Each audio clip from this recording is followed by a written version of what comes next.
2025년 9월 5일 금요일, 오늘 시장 종합입니다. 자, 오늘은 모처럼 거래 대금이 10조 정도 했어요. 아주 좋죠. 코스닥도 빠지지 않고 5조 8천억, 아주 내용이 좋습니다. 전반적으로 중국 주식들이 괜찮았고, 일본 주식도 괜찮았고, 어젯밤에 미국 주식도 나름 괜찮았어요. 필라델피아 반도체도 1.3%가 상승을 했고, 미국 주식에서는 어제 브로드컴이 실적 발표를 했는데 그 실적 발표의 영향이 시간 내에서 좀 잘 나왔죠. 괜찮았습니다. 그래서 아마 필라델피아 반도체 지수도 좋았지만 그 영향으로 우리나라 주식들도 반도체주가 힘을 쓰면서 전반적으로 좋지 않았나, 자, 이렇게 보입니다. 자, 오늘의 특징주, 이제 로봇주부터 보도록 할게요. 로봇주 가장 상승을 많이 했던 거 TXR 로보틱스, 그 다음에 코닉 오토, 그 다음에 현대모비엑스, 원익홀딩스도 약간 상승을 했죠.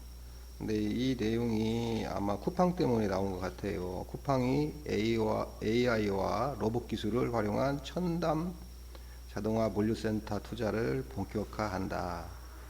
쿠팡이 AI와 로봇 사원이 매회 3,000명 내외로 늘릴 거다. 뭐 이 내용이 있었고, 쿠팡이 현재 인원이 86,000명입니다. 그 모든 종사자를 포함한 겁니다. 그런데 아마존 같은 경우에 자동화 센터 같은 경우에 2022년에 자동화 센터를 만들고 그 부분에서 2024년을 보니까 인력이 약 25%가 감소를 했다. 쿠팡 입장에서는 안 할 수 없어요. 무조건 해야 되고, 쿠팡은 그것을 풀 필먼트라고 부르더라고요. 8천억 정도 올해는 예상을 하고 있다. 여기 보면 자동 운반 로봇, 소팅봇 등등이에요. 현재 이 자동화 작업은 쿠팡 매장의 전체의 한 10% 정도 진행이 돼 있고 순차적으로 진행을 할 거다. 이런 내용들이 좀 나왔어요. 나와서 로봇주 중에서 코닉 오토메이 보셨죠? 코닉 거의 상한가 찍고 내려왔어요. DXR, 현대모비엑스가 나름 굉장히 좀 힘이 좋았어요. 이 상황에서도 SM코어, 특히 다 등등 몇 군데 회사가 있었죠. 심플랫폼 이런 회사도 있었고, 근데 시가총액이 너무 작은 거라 제가 크게 관심 있게 보지는 않습니다. 다만 로봇주 보실 때 크게 세 가지로 보셨으면 좋겠어요. 산업용 이동 로봇이 있고, 스마트 팩토리라고 합니다. 협동 로봇이 있어요. 협동 로봇, 사람과 같이 일하는 거예요. 그 다음에 휴머노이드 로봇이 있어요. 예를 들면 여기 보시면 로보티지 같은 경우는 오늘 거의 보합에서 끝났잖아요. 이렇게 이 친구는 산업용 이동 로봇이 아니에요. 손가락이 필요하고 관절이 필요하고 그렇게 생각하면 됩니다. 휴먼 로봇이고, 협동 로봇은 관절이 3개 이상 있어서 산업 현장에서 이러는 것을 협동 로봇이라고 우리 흔히 얘기해요. 그전 두산 로보티스가 이제 좀 그쪽에서는 좀 강한데, 오늘 나온 것은 스마트 팩토리에 거의 가까운 관계된 로봇 회사만 좀 움직였어요. 로봇주가 움직인다고 해서 무조건 따라가지 마시고 산업용인지 협동 로봇인지 휴먼 로봇인지 이걸 좀 고려해서 보시면 좋지 않을까, 자, 이렇게 생각합니다. 자, 다음은 이제 반도체예요. 반도체가 오늘 AI 반도체 기업 그 브로드컴이 실적 발표가 좋아서 차세대 인터페이스 CXL 이런 것도 했고, 반도체 칩을 만드는 회사고 클라우드 센터도 운영을 합니다. 근데 이 친구는 오픈 AI라든지 NVIDIA에서 만드는 칩은 범용이에요. 범용을 출연하는 거고, 이 친구는 특화되어 있어요. 특화되어 있어서 특화된 AI라고 보시면 돼요. 근데 엔비디아보다는 훨씬 규모가 작을 수밖에 없죠. 그럼에도 실적이 굉장히 좋았다. 그리고 앞으로 추가 뭐 10억 달러라고 하면 우리 한 13조 정도의 반도체 칩 내년에 받을 것을 지금 손준을 받았다. 아마 이게 시장에서 좀 호재로 많이 받은 것 같아요. 그래서 AI 거품론을 잠재웠죠. 그래서 그럼 가장 크게 오른 게 HBM 쪽에 이제 SK 하이닉스가 가장 크게 올랐어요. 3% 정도. 퍼센트는 이제 시가총액 대비 말씀드리는 겁니다. 3% 정도 올랐고 그 외에 이제 장비 업체들이 상승을 했습니다. 보면은 뭐 오늘 또 역시 한솔, 아이원스가 상승을 했고 뭐 파두, PSK 약간 상승했죠. 뭐 SFT 오늘도 상승을 했어요. 삼성 관련 두산 테스라는 별로 그렇게 고영은 제가 어저께 말씀드렸는데 아직은 때가 아닌가. 오늘은 외국인 수급이 있긴 했는데 저 정도 수급까지는 좀 부족하죠. 좀 더 많이 필요한데 그게 좀 안 됐던 건 사실인 것 같아요. 그러나 현재 여기 자리는 움직이든지 약간 빠지든지 그래야 됩니다. 근데 위로 가면 확실히 많이 갈 수 있는 자리고 밑으로 빠지면 적게 빠지는 자리에 있기 때문에 제가 추천을 드린 거예요. 뭐 사막 컨텐츠 오늘도 조금 상승을 했네요. ISC 소켓 부분 쪽인데 후공정 쪽이에요. 이쪽이 좀 상승을 했어요. 그리고 이제 시가총액이 너무 작은 것들은 제가 좀 뺄게요. 뭐 솔브레인 홀딩스도 상승을 했고 솔루엠도 잠깐 상승을 했었고 뭐 솔브레인 홀딩스도 약간 오늘 뭐 상승은 하긴 했는데 크게 상승한 건 아니죠. 크게 상승한 건 아닌데 이건 다른 내용이 좀 있었어요. 솔브레인 홀딩스는 다른 내용이 있었기 때문에 그렇게 크게 많이 보시는 건 14% 정도 상승을 했으니까 오늘 어찌됐든 괜찮게 상승은 했다 했는데 다른 내용이 좀 껴 있었다. 자 이렇게 보시면 되고 반도체 거품론은 좀 사라졌다 이렇게 보시면 좋겠어요. 자 이제 반도체 얘기를 나온 김에 제가 이제 한 가지 말씀드릴게요.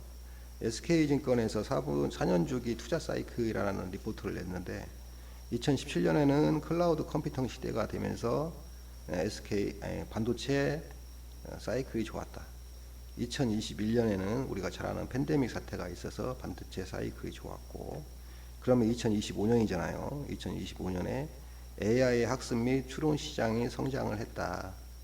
D램이 한 54% 정도 성장할 것 같고 낸드가 14% 정도 성장할 것 같다. 그리고 이제 본론적으로 보면 이 내용은 이렇게 제가 가져와서 한번 볼게요. 자 보면 4년 주기의 반도체 성장은 제가 말씀드린 거고 요 내용인데 그 여기에서 이제 같이 보셔야 될 거 말씀드리면 메모리 제조사의 투자 로드맵 감압 시 2026년 투자도 올해 대비 크게 늘어날 것으로 보인다. 뭐 이렇게 써 있어요. 그런데 이제 삼성전자 테일러 공장 거기 초기 생산 보면 많이 생산해야죠. 수율이 안 잡히니까 처음에. 그런데 현재는 테일러 1공장은 클린룸 구축과 배관 공사가 연말까지 마무리될 것으로 보이며 내년 상반기부터 관련 장비들에 대한 발주가 시작될 것으로 전망을 한다. 그리고 테슬라양 추가적인 수주 혹은 다른 필립스 업체로부터 수주 가능성도 추후 확대가 나타날 가능성도 높다고 본다. 그런데 이제 그 필립스 업체 여기 이제 필립스에 대해서 좀 설명을 드리면 현재 한 70% 이상이 TSMC에서 그 수주를 받고 있어요. 삼성전자는 10%가 안 될 거예요 아마. 제가 알기로는 그렇습니다. 그런데 이제 거의 뭐 독점이죠. TSMC가 우리가 잘 아는 애플, 엔비디아, AMD 이런 업체, 기타 업체들한테 수주를 많이 받고 일을 해요. 그래서 거의 독점이라고 봐야 돼요. 그래서 일은 많고 인건비도 좀 성장하고 뭐 또 성장하다 보니 이 친구들은 지금 그 내년에 5에서 10% 정도 가격 인상을 지금 예고를 했습니다. 아마 뭐 미국에다 공장 짓는 비용도 들어가니 그럴 수도 있겠죠. 그래서 이 친구들이 지금 그래서 삼성에 혹시 기회가 되지 않을까, 이것은 그냥 생각일 뿐이에요. 생각일 뿐이고, 한국은행이 금일 발표한 2025년 7월달 경상 수지를 발표하니까 107억 달러만 흑자를 기록했다고 써 있어요. 이 이유가 반도체 수출이 7월 기준 역대 최대치의 흑자였다, 요 내용이에요. 실제 통관 기준으로도 보면 전년 동월 대비 30.6% 늘었다. 워낙 규모가 큰데 여기서 30.6%가 늘었다면 엄청나게 늘은 거예요. 이것은 뭐 거의 뭐 굉장히 많이 늘은 거고. 그래서 보면 뭐 SK 하이닉스, DB하이텍, DI, 유니테스트, 유니셈 뭐 이런 회사들이 올라갔다. 전반적으로 주가가 올라갔다. 자, 이걸 그 리포트에서 설명하고 있는 것 같아요. 그러면 여기 보면은 메모리 현물 가격 업데이트 가격을 보면 그 DDR4가 DDR5보다 가격이 역전됐다. 뭐 이런 내용이 있어요. 이건 좀 관심 있게 찾아보시면 좋겠어요. 자, 그리고 이제 투자 증권에서 앞으로를 생각을 해보면 이런 내용이 있다. 일단 삼성전자 그 부분은 말씀을 드린 것 같아요. 테일러 공장 내년 상반기부터 장비 발주가 일어날 거다. 그런데 SK 하이닉스 자, 후공정 밸류체인 주가가 강함 이렇게 써 있어요. 배경에는 HBM용 PT 라인 증설에 따른 후공정 장비 발주 기대감이 존재를 하고 9월 기준 하이닉스 대표 현장은 다음과 같다. 현재 현장입니다. 그럼 여기서 추가되고 개조되는 현장을 보면 M8 기존 CS 라인을 HBM 패키징 라인으로 개조를 하고 있고 현재 그 다음에 청주 이 캠퍼스 위치한 패키징 테스트팜 기존 건물 4층짜리를 5층으로 중축을 한다. 완공 계획은 2026년 4월 9일이다. 자, 이것은 이제 진행하고 있는 것들만 말씀드리는 거예요. 청주 LG 공장 부지의 공정 철거 후 테스트 랩을 증설할 예정이다. 9월까지 철거 작업이다. 이건 뭐 장비가 바로 들어가는 건 아니죠. 그런데 PT3 공장이 내년 초 완공으로 HBM4용 테스터 발주 기대감이 있는 것 같다. 자, 면적으로 예상했을 때 한 층을 테스터로 채운다고 가정하면 350대 정도가 장비가 들어간다. 이렇게 써 있어요. 뭐 어디가 들어가냐? 지금 여기서 얘기한 한 층으로 가정했다, 테스터로 세운다고 가정하면 뭐 이런 얘기가 있었는데 지금 이 전체 부분에서 이 철거 작업을 빼고 PT3라든지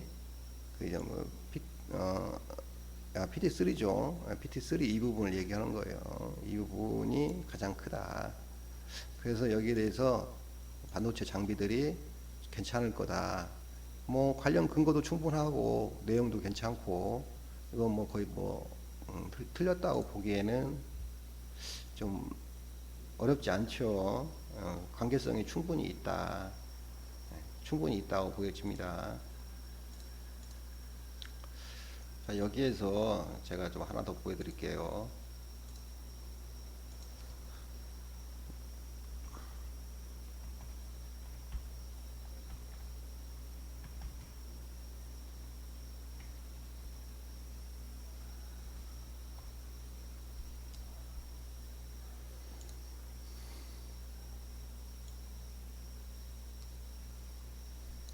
여기 비전공자를 위한 반도체 공정 이해하기라고 써 있는데 제가 이거 뭐 반도체를 잘 알아서 설명해 드리는 게 아니고 대충 이런 공정이 있다. 뭐 웨이퍼 제조하고 회로 설계하고 웨이퍼 가공하고 검사하고 패키징을 하고 뭐 이런 것들이 좀 있어요. 있는데 이것은 이제 유튜버 저기 네이버 다 블로거 찾아서 들어가시면 많은 내용들이 있어요. 근데 이제 전반적으로 우리가 필요한 것은 이런 거에 대한 이해도가 아니라 이런 거 이해대로가 아닙니다.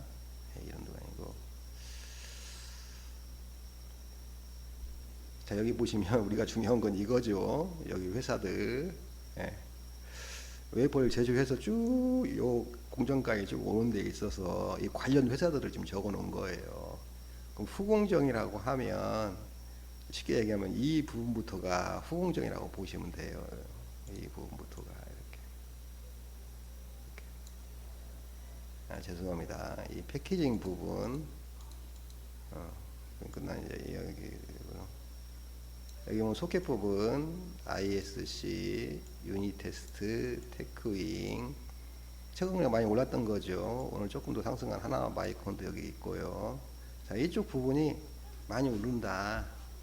나머지 공정도 엄청 많죠. 보시면 이거 다 공부하시려면 힘들 거예요. 왜냐하면 반도체가 이런 공정이다라고 했지만 이걸 분산해서 놓고 보면 공정이 한 250가지 정도 된다고 그래요. 그래서 반도체 전 공정을 다 본 사람이 없다라고 얘기하는 사람들도 많아요. 그렇게.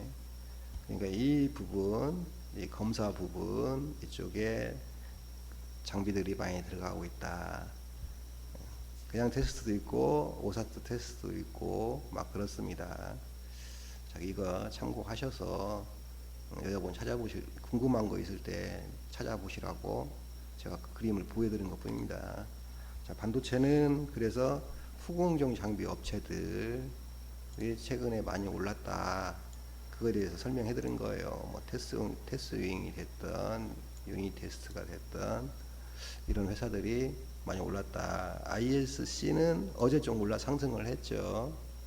상승을 했고 제주 반도체는 그런 거 관계 없는 디자인 부분이에요. 설계하는 업체고 강원 칩스도 마찬가지고 그걸 이제 말씀드린 거고. 자, 조선업은 오늘은 H중공업이 상승을 했고 SK 오션 플랜트가 상승을 했습니다. HD 현대인프라 이것도 상승을 했고 STX 엔진도 오늘 상승을 좀 많이 하다가 약간 뒤로 몰렸었는데 가장 많이 상승한 건 여기 보시는 대로 여기 HJ중공업하고 SK 오션 플랜트예요. SK 오션 플랜트는 대표적인 게 풍력이고 그 다음에는 조선 쪽입니다. 이 친구가 뒤늦게 조선 쪽에 탄력을 받은 거예요. 그런데 이 회사의 대주주라고 할 수 있는 데가 SK 에코플랜트일 거예요. SK 에코플랜트 그 회사인데 거기서 SK 오션프를 매각을 한다라는 내용이 나왔는데 매각의 주체가 하나라든지 큰 대기업일 줄 알았는데 그게 아니고 STX 거기 특수관계인들 또는 뭐 대주조선인가요? 뭐 거기서 뭐 한다고 그래요. 오상 첨단소대인가? 거기서 한다고 그래. 그래서 그 당시에 이제 그 소식이 나오고 약간 실망해서 출렁했어요. 이날은 출렁하고 매각 작업이 진행된다라고 판단이 돼서 그 전에는 그것 때문에 못 가던 거예요. 얘가 조선에 대한 전혀 그게 없었어요. 없다가 최근에 이렇게 가게 됐습니다. 그러면 현재 시가총액은 약 한 1조 4천억 5천억 정도 되는데 SK에서는 여기에 대한 주식 한 3분의 1 정도 3분의 1 거의 한 40% 정도 되는데 요걸 한 4천억 정도로 판단하거든요. 4천억에서 5천억 정도 이 지분을 파는 데 있어서 그러면은 조금 업사이드라고 볼 수 있지만 이 회사의 조선에 관련된 게 지금 탄력을 받고 가고 있다. 그러면 이 회사의 조선업은 어떤 거냐? 우리나라 뭐 호위함이라든지 뭐 참수리호 옛날 같으면 아니면은 그 해경에서 쓰는 연안 경비정들 뭐 이런 것을 주로 생산을 하고 컨테이너선이라든지 뭐 벌크선 이런 부분들은 과거에는 했었는데 최근에는 별로 한 적이 없다. 그러나 마스가가 됐을 때 뭐 얘도 효과를 볼 수 있지 않겠냐. 시총이 작으니까 한진중공업하고 가는 내용은 큰 차이가 없습니다. 아마 그런 내용 때문에 최근에 영향을 받고 있고 그런 것 같습니다. 현대인프라는 현대인프라코어는 엔진 만드는 회사인데 방산 쪽이에요. 근데 이쪽에는 오늘 리포트가 나왔는데 방산 쪽 이 엔진이 괜찮다라고 해서 좀 여기서 반등을 했어요. 반등을 했고 ST 엔진도 오늘 급등을 했다가 내려왔죠. 약간 11%까지 올랐다가 거의 3% 정도에서 끝났는데 엑스트 엔진도 방산이에요. 방산의 엔진을 만듭니다. 저기 배 조선에 관련 엔진만 만드는 게 아니에요. 이 친구도. 그래서 제가 여쭤있다가 같이 놓고 비교해서 보여주느냐고 이렇게 설명을 드린 겁니다. 뭐 하나오션은 오늘도 조금 수급이 안 좋았고 한 4% 5% 정도 하락을 했는데 워낙 시총이 크니까 기대감으로 가기에 갈 만한 자리는 이건 아니다 라고 좀 보여집니다. 자, 거기까지 설명했고 로고 설명해 드렸고, 그다음에 오늘 이제 바이오 쪽 설명을 해드리면 올릭스가 이게 완전히 이제 시작을 한 거예요. 진짜 원래는 시가총액이 이것보다 훨씬 더 비싸야 되는데 이렇게 급등하면 참 어려운 게 또 눌렸다가 가는 경우도 있고 아니면 다시 내려왔다가 여기까지 이 폭이 작지가 않으니 따라가기가 참 힘들거든요.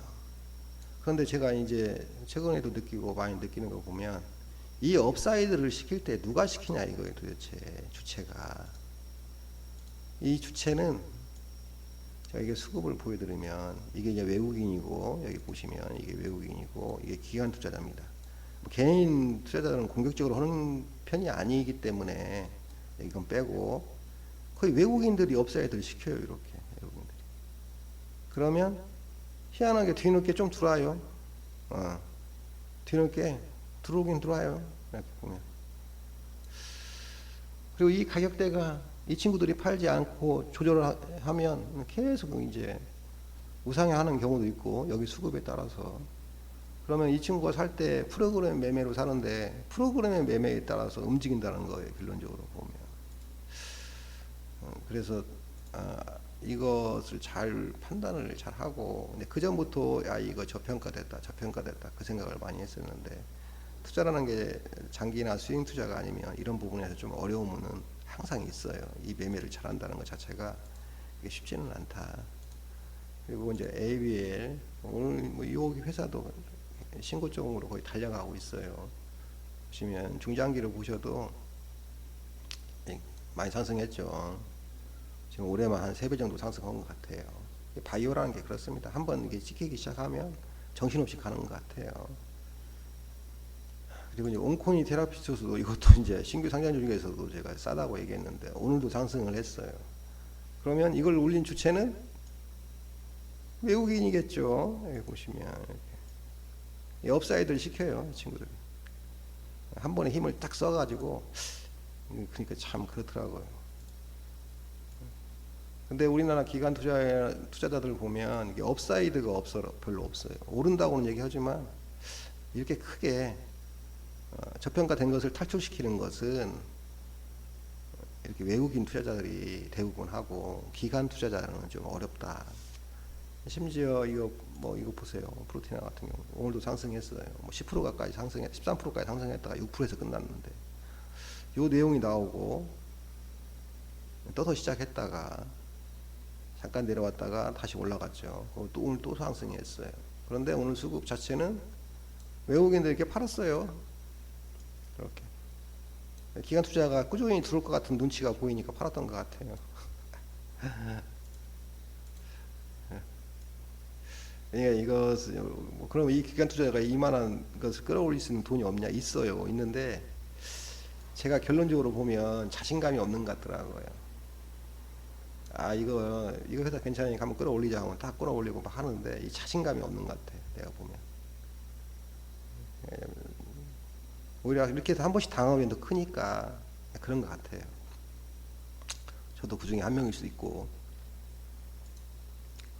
매드맥도 이 친구도 오늘 좀 많이 갑니다. 오늘 좀 이제 관심주로 좀 다음에도 보셨으면 좋겠는 게, 이것도 이제 바로 또 끌어올릴 수도 있는데, 로킷 헬스케어입니다. 로봇 관련주 아닙니다.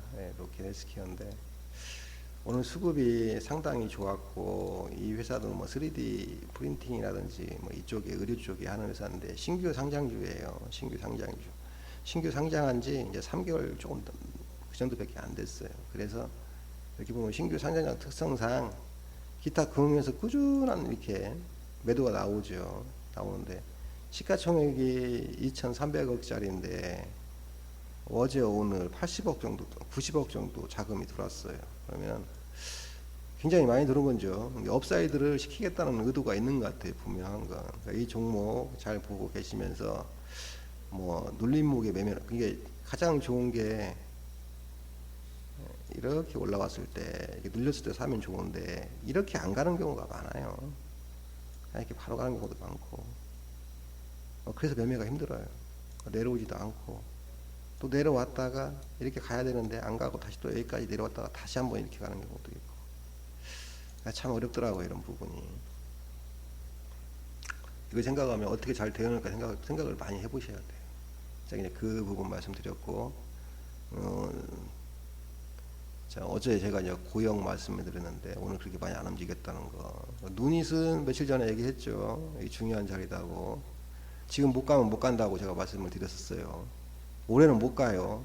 지금 못 가면. 비오노도 지금 가야 돼요. 지금 못 가면 힘들다 해도 어떻게든 가야 돼요. 갈 것 같아요. 근데 급하게 갈지 천천히 갈지 모르겠지만 시간은 많이 없어요. 이 친구가 갈 수 있는 시간은 길어야 한 달이에요. 한 달 안에 이제 최대한 끌고 가보는 거예요. 이제 비오노도 마찬가지예요. 길어야 한 달이에요. 시간이 정해져 있다고 보입니다. 제가 보기에는. 우리 기술, 자, 이것은 오늘 좀 빠졌는데 어저께 뉴스케일 파워가 10% 정도 하락했어요. 그래서 제가 꼭 뉴스케일 파워 주가를 보시고 우리 기술을 들어가 보는 게 좋다 이렇게 설명을 해드렸는데 그렇게 하신 분이라면 안 들어갔을 것이고 안 그러면은 좀 약간 손실 중일 분도 계실 것 같아요. 그 다음에 방산주 i3C 이거 좀 가야 될 것 같다. 네, 제가 그런 말씀을 드렸어요. 정말 가야 돼요. 이 자리에서. 오늘은 2.7% 정도 상승을 했는데 이제 가야 돼요. 이거 하락한다는 건 좀 힘들고 가야 돼요. 가야 될 자리에 있다는 걸 설명해 드린 겁니다. 그리고 어제 블룸 에너지가 상승을 해서 범한 PSL이 자, 아침에 상승을 했어요. 이렇게 3% 정도.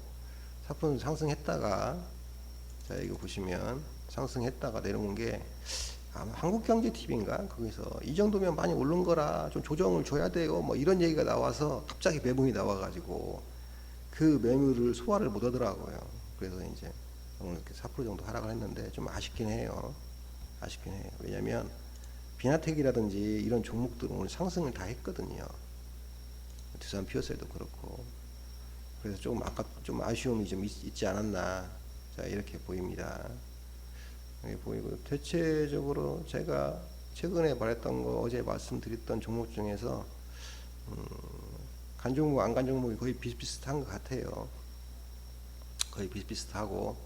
자, 오늘은 특별히 거의 다 말씀을 드린 것 같고, 또 미국 관련해서 말씀드릴게요. 미국의 관세가 대법원에 남아있는 게 있고, 인도 관세를 50%를 했는데, 이게 미국 내에서도 시끄러운 것 같아요. 미국이 왜 인도를 왜 저렇게 했을까? 우방국으로 만들어야 되는데, 저렇게 하면 중국만 좋지. 돈 안 들이고 좋았네. 시진핑만. 뭐 이런 느낌이에요. 그래서 미국 내 학자들도 막 얘기가 많고 해서 아마 이 부분은 좀 조정을 해야 되지 않나. 이런 생각이 들고. 미국 현실적으로 보면 지금 경제에서 제일 안 좋은 게 부동산 매매라고 그래요. 거의 스톱됐다고 그래요. 매매가. 그 이유는 과거에 리먼 사태가 일어나서 미국의 부동산은 쉽게 말하면 고정금리로 대출을 해줬어요. 그러니까 1% 이하로 대출을 받아가지고 집을 산 사람이 많았어요. 그때. 근데 지금도 고정금리로 하면 너무나 돈이 많이 들어가죠. 그래서 그 부분 때문에 부동산 매매가 안 된다고 그래요. 건설업이 좀 안 좋으면 거기도 약간 타격이 받을 수가 있는 상황이 되죠. 그래서 좀 그 부분은 신경 써서 잘 봤으면 좋겠다. 자, 이런 생각이 듭니다. 지금 제가 말씀드린 게 한 30분 정도 되니까 일단 오늘 관련된 주식 관련 내용은 여기서 끊고 좀 쉬었다가 다른 내용을 다시 녹화해서 전달하도록 할게요.